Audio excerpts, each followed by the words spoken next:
ये गड्ढा देख रहे हैं, ये 16 करोड़ रुपए का है। जी हाँ, ये तस्वीर जो है ये आज सोशल मीडिया पर खूब वायरल है। वायरल हो भी क्यों ना, सरकार लाखों करोड़ों रुपए सड़क बनाने में खर्च करती है और सड़क का हाल आप इस तस्वीर में देख सकते हैं। अगर ये सड़क साल भर पहले, 2 साल पहले, 5 साल पहले बनी होती और इस तरह के हालत में होती तो शायद उतना गुस्सा नहीं होता, लेकिन ये सड़क 2 हफ्ते पहले ही खुली है, यानी अभी ये बनकर तैयार हुई है और अभी 15 दिन तक इसमें गाड़ियां चली हैं और उसके बाद इसमें कितना बड़ा गड्ढा हुआ है आप इन तस्वीरों में देख सकते हैं। तस्वीर देहरादून की है, नंदा की चौकी के पास इस पुल में ये गड्ढा जो हुआ है इसने सरकार के कई दावों की पोल खोल दी है। देहरादून में अभी कितनी बारिश हुई है और पहली ही बारिश में सड़कों का हाल आप इस तस्वीर से लगा सकते हैं, क्योंकि ये इस वक्त देहरादून की सबसे नई सड़क है। आज द हिल रिपोर्ट में हम इस सड़क की बात करेंगे कि कितना रुपए सरकार ने इस सड़क पर खर्च किया और आम जनता के पैसे से बनाई गई ये सड़क कितने दिन टिक पाई। नमस्कार, आप देख रहे हैं हिल मेल, मैं हूं आपके साथ विजय नेगी। सोशल मीडिया पर सुबह से एक तस्वीर खूब तैर रही है, जहां एक चमचमाती सड़क के बीच एक भद्दा सा गड्ढा नजर आ रहा है। साहब, ये तस्वीर जो आप देख रहे हैं ये देहरादून पांवटा साहिब पुराने हाईवे की तस्वीर है। 15 दिन के अंदर सड़क का ये हाल हो जाना कहीं ना कहीं प्रशासन और अधिकारियों की नीयत पर सवाल खड़े करता है। वो इसलिए क्योंकि 16 करोड़ रुपए आम बात नहीं होती। जनता के पैसे से बनाई गई सड़क जनता सिर्फ 15 दिन इस्तेमाल कर पाई है। हालांकि अब ये दावा किया जा रहा है कि 3 से 4 घंटे में इस गड्ढे को भर दिया जाएगा, लेकिन कागजी कार्रवाई, पैच वर्क, इससे कब तक काम चलेगा? अब ये पूरा मामला शुरू कहां से होता है? क्यों इस हाईवे को 15 दिन पहले खोला गया? क्या ऐसी नौबत आई? तमाम जानकारी शुरू से जानते हैं। टोंस नदी पर बना नया मुख्य पुल जो जनता के खून पसीने की कमाई से तैयार हुआ था, वो पहली ही बारिश में पूरी तरह जवाब दे गया है। जिस पुल को बनाने में जनता के 16 करोड़ रुपए पानी की तरह बहा दिए गए, वो पुल चालू होने के महज चंद दिनों के भीतर जमीन में धंस गया। हैरानी की बात देखिए, अभी 12 जुलाई को ही इस पुल पर गाड़ियों की आवाजाही शुरू हुई थी। लोगों ने राहत की सांस ली भी नहीं थी कि पहली ही झमाझम बारिश ने इस पुल के परखच्चे उड़ा दिए। अब पूरे उत्तराखंड में सिर्फ एक ही सवाल गूंज रहा है कि आखिर 16 करोड़ रुपए की भारी भरकम लागत से बना ये पुल पहली बारिश का थपेड़ा क्यों नहीं झेल पाया? क्या सिर्फ कुदरत का कहर है या फिर भ्रष्टाचार का वो खेल जिसकी बलि हर बार आम जनता चढ़ती है? इस पूरे मामले की गहराई तक पहुंचने के लिए और इस महा घोटाले की परतों को उखाड़ने के लिए कहानी शुरू करते हैं वहीं से 15 सितंबर 2015 की आधी रात। उस रात टोंस नदी के फनफनाते बहाव में नंदा की चौकी प्रेमनगर का पुराना मुख्य पुल टूट गया। आधी रात को अचानक पुल की एबटमेंट वॉल और स्लैब ताश के पत्तों की तरह बह गई। उस वक्त भी क्षेत्र में अफरा तफरी मच गई। गनीमत रही कि कोई बड़ा हादसा नहीं हुआ और किसी की जान नहीं गई। घटना के बाद प्रशासन के आला अधिकारी मौके पर पहुंचे, सुरक्षा बढ़ाई गई और वही रटा रटाया बयान दिया गया, तकनीकी जांच की जाएगी। उधर घटना को लेकर राजनीतिक गलियारों में भी भूचाल आ गया।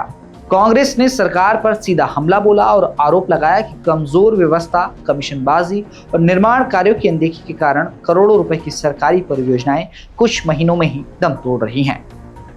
लेकिन पीडब्ल्यूडी ने आश्वासन दिया कि जांच होगी और दोषियों को बख्शा नहीं जाएगा।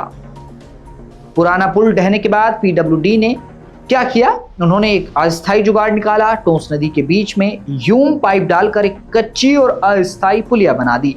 सोचिए, राजधानी देहरादून को विकासनगर और पड़ोसी राज्य हिमाचल प्रदेश से जोड़ने वाले इस मुख्य हाईवे पर तकरीबन 10 महीने तक गाड़ियां इसी जुगाड़ू पुलियों से होकर रेंग रेंग कर गुजरती रही।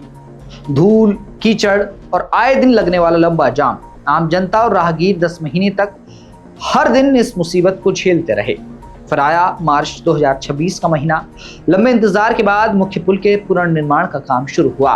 बजट तय हुआ 16 करोड़ रुपए। जनता को लगा कि अब उनकी मुसीबतें खत्म होने वाली हैं। एक मजबूत और शानदार पुल बनकर तैयार होगा, जिससे आने वालों का सफर आसान होगा। लेकिन किसे पता था कि यह 16 करोड़ रुपए का प्रोजेक्ट राहत नहीं बल्कि एक नया भ्रष्टाचार का नमूना बनकर सामने आएगा। दिन बीतते गए, मानसून करीब आता गया। अभी 11 जुलाई की रात को जब टोंस नदी में फिर से तेज बहाव आया तो पीडब्ल्यूडी द्वारा बनाई गई वो ह्यूम पाइप वाली अस्थायी पुलिया भी पानी में बह गई। अब प्रशासन और पीडब्ल्यूडी के हाथ पांव फूलने लगे। आनन फानन में बिना किसी ठोस लोड टेस्टिंग के, बिना सुरक्षा मानकों की कड़ाई से जांच किए पीडब्ल्यूडी ने जैसे तैसे काम समेटा और अगले ही दिन यानी 12 जुलाई से इस नए पुनर्निर्मित पुल को जनता की आवाजाही के लिए खोल दिया। लेकिन अधिकारियों की आनन फानन वाली लापरवाही आम जनता की जान पर भारी पड़ गई। 12 जुलाई को जिस पुल को चालू किया गया वो जुलाई के आखिरी हफ्ते की पहली मूसलाधार बारिश भी नहीं झेल पाया। पुल का अप्रोच रोड और मुख्य हिस्सा अचानक बुरी तरह धंस गया। सड़क के बीचों बीच भयानक दरारें आ गई और सुरक्षा दीवार ताश के पत्तों की तरह ढह गई। जैसे ही पुल में भारी रिसाव की खबर फैली, पूरे इलाके में हड़कंप मच गया। देहरादून, विकासनगर और हिमाचल की तरफ जाने वाला ट्रैफिक पूरी तरह ठप हो गया। गाड़ियों की लंबी कतार लग गई। मौके पर मौजूद स्थानीय लोगों का गुस्सा भी फूट पड़ा। पीडब्ल्यूडी और ठेकेदारों के खिलाफ लोगों ने जमकर नारेबाजी की। स्थानीय लोगों का साफ तौर पर कहना है कि यह कोई प्राकृतिक आपदा नहीं है, ये सीधे सीधे भ्रष्टाचार और घटिया निर्माण सामग्री का नतीजा है। 16 करोड़ रुपए का पुल अगर 15 दिन भी ना टिक पाए तो इसका मतलब है कि सीमेंट, कंक्रीट और नींव के नाम पर सिर्फ कागजी खानापूर्ति की गई। लोगों का आरोप है कि ठेकेदारों और अधिकारियों की साठगांठ के चलते घटिया स्तर का काम किया गया और जब बारिश का पहला इम्तिहान आया तो पुल धड़ाम हो गया। मामला तूल पकड़ते ही शासन प्रशासन के गलियारों में खलबली मच गई। आनन फानन में जिला प्रशासन और पीडब्ल्यूडी की टीमें भारी पुलिस बल के साथ मौके पर पहुंची। देहरादून के जिलाधिकारी आशीष चौहान ने स्थिति का जायजा लिया और बयान जारी किया कि अगले 3 से 4 घंटों के भीतर पुल की मरम्मत का काम पूरा किया जाएगा और यातायात को दोबारा बहाल करने की कोशिश की जा रही है। इसके साथ ही इस पूरे मामले की तकनीकी जांच के आदेश दे दिए गए हैं। जांच रिपोर्ट के आधार पर जो भी अधिकारी या ठेकेदार दोषी पाया जाएगा उस पर सख्त से सख्त कार्रवाई की जाएगी। लेकिन यहाँ सबसे बड़ा सवाल ये उठता है कि क्या सिर्फ 3 घंटे में पैच वर्क कर देने से ये पुल सुरक्षित हो जाएगा? क्या मिट्टी डालकर गड्ढा भर देने से 16 करोड़ का ये पुल दोबारा धंसने से बच जाएगा? ऐसे ही कई सवाल खड़े हो रहे हैं और खड़े होने लाजमी हैं, क्योंकि 16 करोड़ रुपए से बना ये पुल 15 दिन भी नहीं टिक पाया। अब स्थानीय लोगों का गुस्सा प्रशासन पर फूटना लाजमी है। हालांकि डीएम द्वारा यह आश्वासन दिया गया है जो भी अधिकारी इस भ्रष्टाचार में लिप्त होंगे उन पर कड़ी से कड़ी कार्रवाई की जाएगी। वहीं 3 से 4 घंटे में इस गड्ढे को भरा जाएगा।